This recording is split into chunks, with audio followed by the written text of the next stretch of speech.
بسم اللہ الرحمن الرحیم۔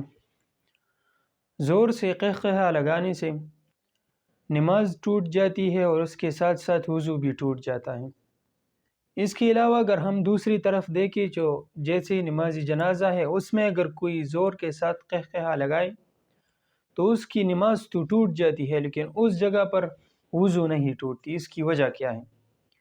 تو اس کی وجہ ہر انسان کو جاننا ضروری ہے کہ پہلی صورت میں نماز میں اگر قہقہا لگائے تو نماز ٹوٹ جاتی ہے اور اس کے ساتھ ساتھ وضو بھی ٹوٹ جاتی ہے۔ اس کی وجہ یہ ہے کہ رسول اللہ صلی اللہ علیہ وسلم نے ایک شخص کو جس نے قہقہا لگایا تھا نماز میں، اس کو دوبارہ وضو کرنے کا کہا تھا کہ آپ دوبارہ وضو کریں۔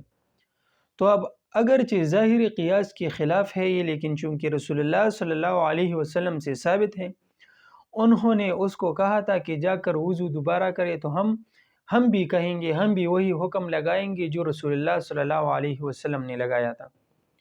دوسری طرف جو نماز جنازہ ہے، تو نماز جنازہ میں اگرچہ اس کی بنسبت وہ زیادہ قبیح ہے، کیونکہ وہاں پر ایک میت کے آگے لوگ جو ہے وہ نماز جنازہ پڑھتے ہیں، تو وہاں پر قہقہا لگانے سے صرف نماز ٹوٹ جاتی ہے، البتہ وضو نہیں ٹوٹتا، کیونکہ وہاں پر اس کے بارے میں کوئی چیز وہ صادر نہیں ہوئی۔